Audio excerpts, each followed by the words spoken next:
It was a gift from my husband that I received a wedding dress that cost $15,000. But on the day of our wedding, his mother, who was envious of me, surreptitiously lit it on fire. I was so taken aback that I collapsed to the ground. It was my husband, Aiden, who rushed to the scene and extinguished the fire, thereby saving my life. However, what transpired after that was something that she had not anticipated happening. I devised the supreme form of retribution. I am still able to recall the very first time that I came into contact with Aiden.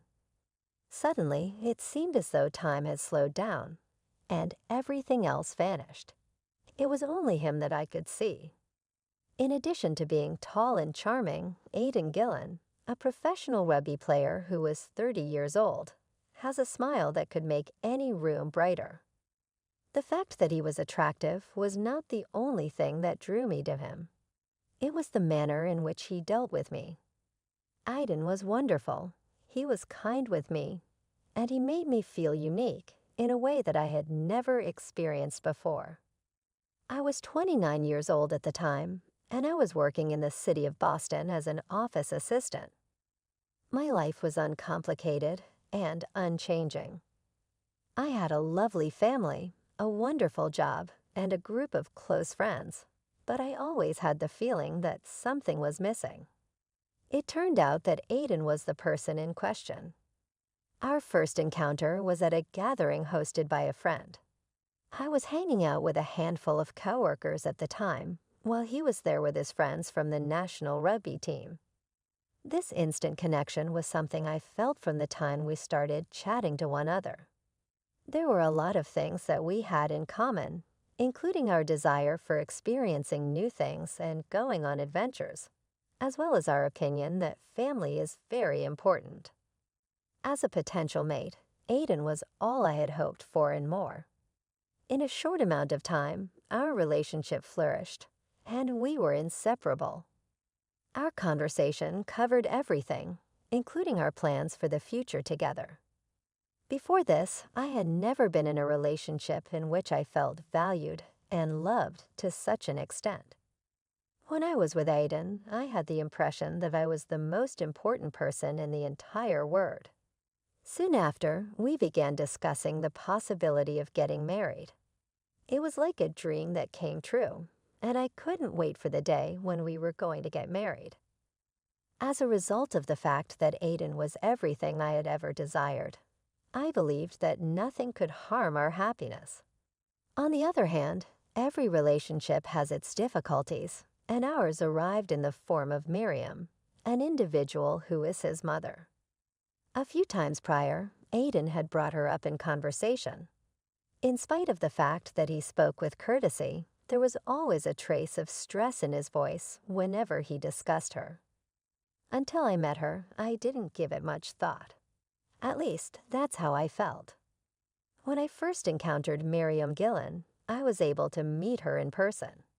She was a woman who was in her early 60s and presented herself in a forceful manner. In addition to having sharp features and nicely styled hair, she possessed a chilly personality that made me feel apprehensive. As soon as I laid eyes on her, I was struck by a peculiar shiver. Although she did not behave in an impolite manner, there was something about her that made her appear remote and perhaps judging. My irritation stemmed from the fact that she did not make me feel welcome. "I'm glad you could finally meet my mother, Taylor," Aiden said, trying to break the awkward silence during our lunch together. But Miriam barely looked at me when she replied, "Nice to meet you." Her tone was flat, and her eyes didn't stay on me for more than a few seconds. The air felt heavy with discomfort, but Aiden kept reassuring me, "Don't worry about her. She's just a little protective." I wanted to believe him, but I couldn't shake the feeling that something was off with her. A few weeks after that tense meeting, Aiden surprised me with an incredible gift, a wedding dress. Not just any dress, though. It was worth $115,000, a luxurious gown that sparkled and shimmered with every movement. When he gave it to me, I felt overwhelmed with joy. It wasn't just the price that made me happy, it was the thought behind it. Aiden knew how much I dreamed of wearing the perfect dress on my wedding day, and he made that dream come true. The moment I saw the dress, I gasped in disbelief. "Oh my gosh, Aiden, this is amazing." My hands trembled as I ran them over the delicate fabric. "I can't believe you did this for me." He smiled warmly and said, "You deserve it, Taylor. I want everything about our wedding to be perfect for you." But I had no idea that this dress would become more than just a symbol of love. It would bring out something darker. When Miriam found out about the dress, the tension between us grew even stronger.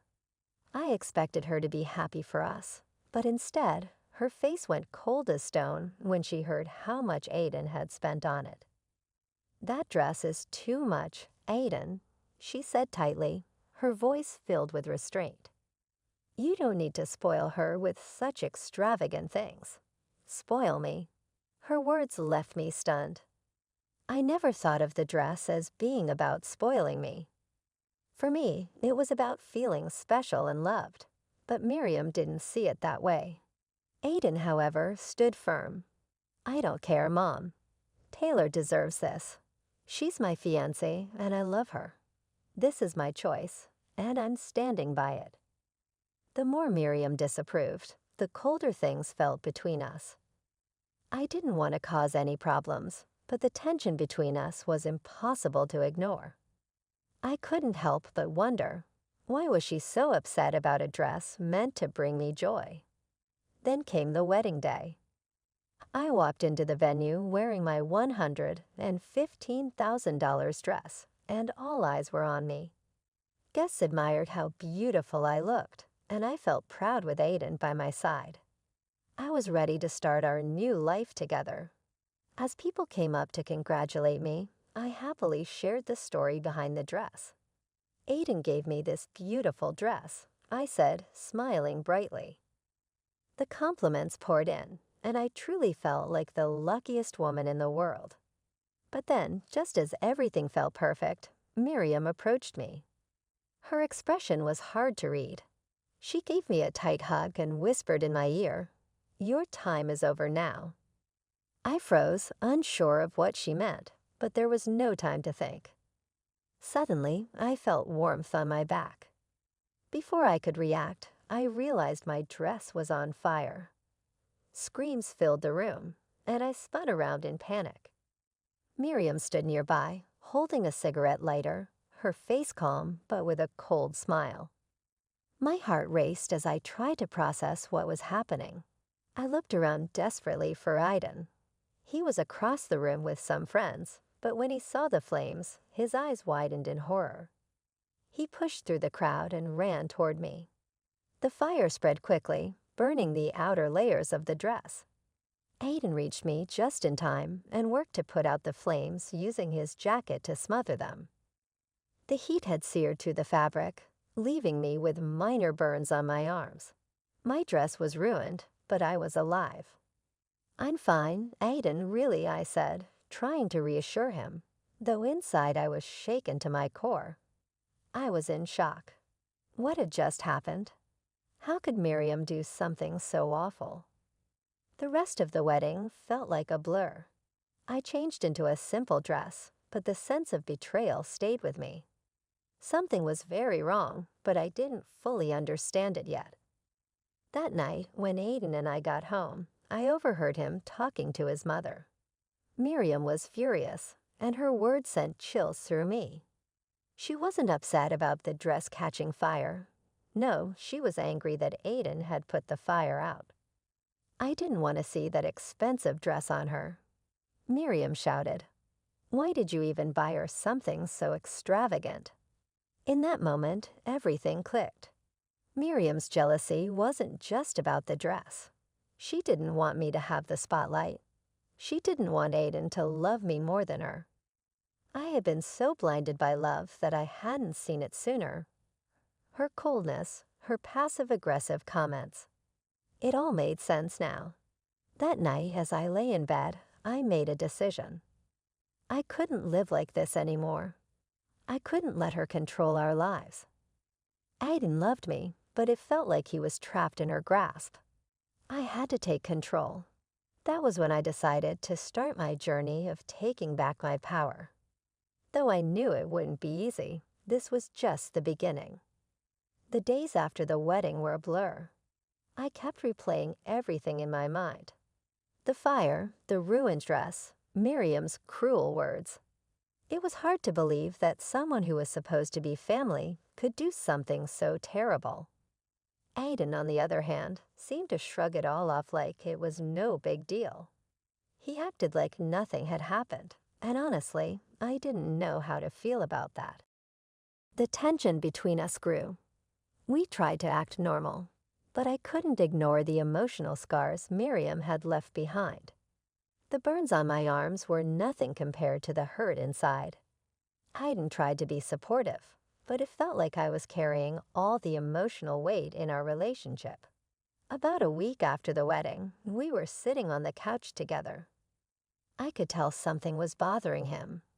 He kept glancing nervously between me and his phone. Finally, he spoke up. "Taylor, we need to talk about something." My heart skipped a beat. I already had a feeling about what it was. "Is this about Miriam?" I asked, trying to keep my voice steady. He looked down at his hands, avoiding my eyes. "I've been thinking a lot about my mom and how she's been acting," he said quietly. "I know she's upset about the dress, and I just want you to understand she's not used to sharing me with anyone. It's hard for her." A knot tightened in my stomach. Was he seriously defending her behavior? Could he not see how toxic his mother was? I stared at him, feeling a wave of frustration. "Aiden, it's not just about the dress," I said, my voice trembling. "It's about everything, the way she treats me, the way she makes me feel worthless. That's not normal." He finally looked at me, his expression soft. I know, and I'm sorry. I really am, but she's my mom. I can't just cut her off like that." "Why not?" I asked, my frustration spilling over. "She's been controlling you your entire life, and now she's trying to control our relationship. Why are you so afraid of her?" Aiden flinched at my words. "I'm not scared, Taylor. She's been there for me my whole life. She's my family." Tears welled up in my eyes. "And what about me? Am I supposed to just accept her mistreatment because she's your family? Am I supposed to let her treat me like I don't matter?" He fell silent, his face conflicted. I knew he was trying to make sense of it all, but it wasn't enough. The more I thought about it, the more I felt like I was losing him to a woman who wouldn't even respect me as his partner. The next day, I overheard another conversation. This time, I wasn't trying to eavesdrop. It just happened. I was walking through the house when I heard Aiden and his mother talking in the living room. I froze when I heard Miriam's sharp, angry voice. "You really let her get to you, didn't you? Miriam's bad. You let her ruin everything. The dress, the wedding. She doesn't belong in our family. She's just a distraction." Her words hit me like a slap to the face. I couldn't believe what I was hearing. Miriam's jealousy ran so deep that she couldn't stand the sight of me with her son. And Aiden, he didn't say a word. He didn't defend me. He didn't stand up for me. "Mom, please," Aiden finally said, his voice strained. "Stop. I'm trying to make this work. I love Taylor, and I love you." Miriam's tone turned icy. "I've always been your priority, Aiden. And if you really think she's the one for you, then why did you give her such an expensive dress? Why would you spoil her like that?" I felt my heart sink. It was clear to me now, this wasn't just about a dress or a wedding. Miriam didn't want me in her family, and Aiden didn't know how to choose between us. A surge of anger rushed through me, and I couldn't hold it back. I walked into the living room, my face flushed with emotion. "Why do you care so much about a dress?" I demanded, my voice trembling with frustration. "Why does it bother you that Aiden loves me? Why are you trying to ruin everything between us?" Miriam turned to me, her expression cold and full of disdain. "Because you are a distraction, Taylor. A beautiful, expensive distraction. But you'll never truly be part of this family." Her words hit me like a punch to the chest. How could she say that? How could she treat me like I didn't matter? "Aiden, we need to talk," I said, my voice shaking. "I can't keep living like this. I can't keep pretending that everything's okay when it's not." But Aiden just looked at me, torn and helpless. "Taylor, please." "I'm trying. You don't understand. This is hard for me." I shook my head, feeling the weight of his words. "It's hard for you." I thought bitterly, what about me? I couldn't listen anymore. I needed to get away, from him, from Miriam, from all of it. That night, I went to my parents' house, feeling like my whole world was falling apart. I sat in my old bedroom, staring at the ceiling, trying to make sense of everything. It wasn't just about Miriam anymore. It was about Aiden, too. I was starting to see the truth. I couldn't be happy with someone who wouldn't stand up for me. I felt like a stranger in my own relationship. That's when I made my decision. I couldn't live this way anymore. I needed to get away, from Miriam, from Aiden, and from all the manipulation and control. I decided I needed a divorce, but it wasn't just about leaving. I couldn't walk away without confronting the truth about what Miriam had done. I couldn't let her get away with it. I needed to fight back. It wasn't an easy choice. Deciding to divorce Aiden felt like a heavy weight had been lifted, but it also terrified me. I loved him truly, loved him, but I couldn't ignore the reality anymore. Miriam wasn't just controlling, she was toxic. She had no respect for me, and no matter how much Aiden claimed to love me, he would always choose her over me. The way he couldn't stand up to her, the way he let her destroy our relationship, it was something I couldn't ignore anymore. I deserved better, and now I was ready to fight for myself. I spent the next few days at my parents' house, trying to process everything. I felt like I was walking through a thick fog, unable to see clearly. I couldn't stop thinking about the wedding, the fire, and Miriam's cold, calculated words. Her voice echoed in my mind, and every time I replayed the scene, my heart sank all over again. One night, as I lay in bed, an idea came to me. I needed proof, something Aiden couldn't deny, something that would force him to see who his mother really was. The next morning, I grabbed my phone and started going through the footage from the wedding. I had recorded everything, thinking it would be a beautiful memory to look back on. But now, I wasn't sure if I'd ever want to revisit those moments again.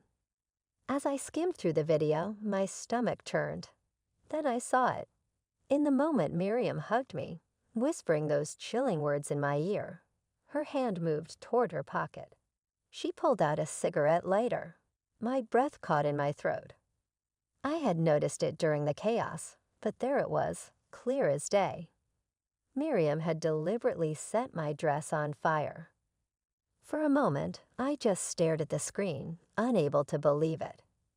How could she do this? Why would she do this? But as I thought about it, the truth became clearer. This wasn't just jealousy. Miriam was terrified of losing her control over Aiden. She was willing to do anything, even ruin our lives, to keep her grip on him. With the video as proof, I knew I had to act. I couldn't let her get away with this. I called the police. It wasn't a decision I made lightly, but I didn't have another choice. She had risked my safety, destroyed the most important day of my life, and manipulated Aiden for far too long. It had to stop.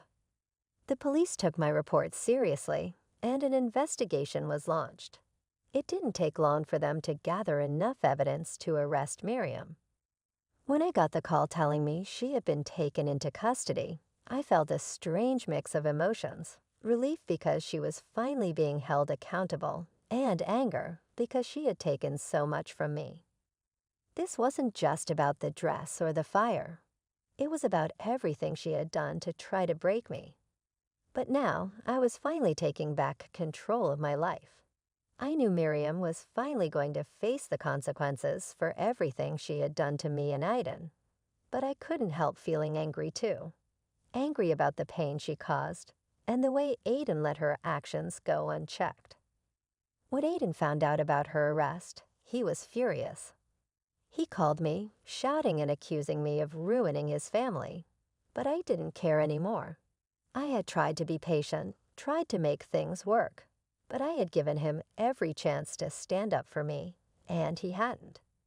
In my eyes, he was just as responsible as Miriam. "I can't believe you'd do this to me," Aiden yelled, his voice trembling with rage. "She's my mother, Taylor. She's the only family I have left." "Well, I was your family too," I said, my voice steady but firm. "But I wasn't enough for you, was I? You chose her over me, and you always will." There was silence on the other end of the line. I could hear his heavy breathing, filled with frustration and disbelief. Finally, he spoke again, his voice quieter this time. I don't know what to say." "You don't have to say anything," I replied calmly. "I'm done, Aiden. I can't live like this anymore." And with that, I hung up. I knew it was over.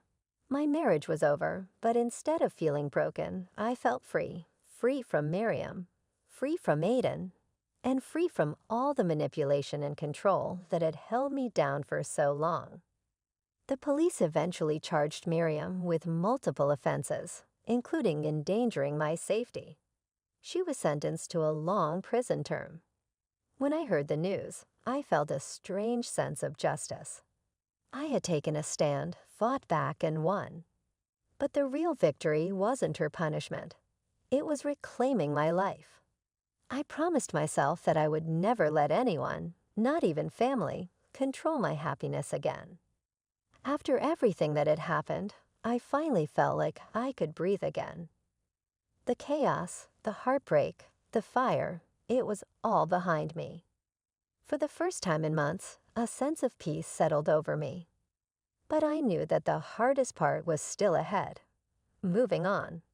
Rebuilding my life started slowly. I spent the first few weeks focusing on myself, something I hadn't done in years. My life had always revolved around others, Aiden, his family, and trying to keep everyone happy. But now it was about me. I began reconnecting with old friends I hadn't seen in ages. I spent more time with my own family, the people who truly loved and supported me. For the first time in a long while, I found joy in simply being alone. Piece by piece, I started to rebuild, and with each step, I felt a little stronger. I truly felt strong when I looked at who I had become. I had been through so much, yet here I was, standing tall. I had fought for myself and won. It was a power I had never felt before. I thought my story was over, but then something unexpected happened. A few months had passed since Miriam's arrest. Aiden and I hadn't spoken since that last phone call. I thought he might be angry or try to contact me, but he didn't. Then one afternoon, I got a call from a number I didn't recognize. My heart skipped a beat when I realized it was Aiden. I hesitated before answering, unsure if I was ready for this conversation. "Taylor," he said softly, his voice sounding tired. "I've been thinking about everything, and I know you probably won't forgive me, but I need to apologize. I didn't see it back then, but I see it now. I was blind to what my mom was doing. I should have stood up for you. I'm sorry." I didn't know how to respond. My heart felt torn. Part of me wanted to yell at him for everything he had put me through, but another part of me just wanted closure. "I don't know if I can forgive you, Aiden," I said, my voice steady but full of emotion. "You had so many chances, and you chose your mom over me every single time. I'm not going to let that happen again. I've moved on." There was a long pause. I could hear him breathing on the other end, like he was trying to find the right words. "I understand," he said quietly. "I just want you to know that I've changed. I see now how wrong I was. I'm sorry for everything." I closed my eyes, feeling the weight of his apology, but deep down I knew it wasn't enough. He had failed me when I needed him most, and now I was stronger because of it. In a firm tone, I said, "Goodbye, Aiden," and my tone was calm and confident. "Take care of yourself." It was over in an instant, just like that. This was the last chapter of that period of my life, and it was now over. I had liberated myself from the man with whom I had once imagined spending the rest of my life, from the family that had never welcomed me, and from a life that had been preventing me from fully realizing my potential. Although life was not without its flaws, the fact that it was mine was sufficient. Once more, I was not going to give someone the power to govern my life. No one, not even Miriam. Anyone. The strength of a woman who was willing to fight for herself was something that she never understood, despite the fact that she was quite manipulative. As time went on, I resolved to concentrate on my own contentment, investing my time and energy into my job, discovering inner peace, and engaging in activities that brought me genuine happiness were the things I focused on. After gaining this knowledge, I realized how vital it was to advocate for myself and to never let the envy or control of another person to constitute my identity. A little over a year later, I received information that completely altered my life. I was carrying a child. It came as a surprise, but it brought me a level of happiness that I had never experienced before. The plan was for me to become a mother. I had made up my mind that I would bring up my child in an environment where love, respect, and happiness were prioritized above all else. That day, when I told my parents, is still fresh in my mind. Upon hearing the news, my mother's face lit up with delight, and I could see the pride that she appeared to be feeling in her eyes. She was aware of everything that I had been challenged with and how far I had progressed. I had reclaimed my life, and I was at last constructing a future that would be governed by my own specifications. As I sat with my family and the man who had become my true partner, someone who loved me for who I was and respected me for who I was, I realized that I had made the correct decisions. The events of my past will forever be a part of my narrative, but they no longer serve to define who I am. I had no restrictions. I had prevailed in my struggle, and now I was enjoying the life that I had always envisioned for myself.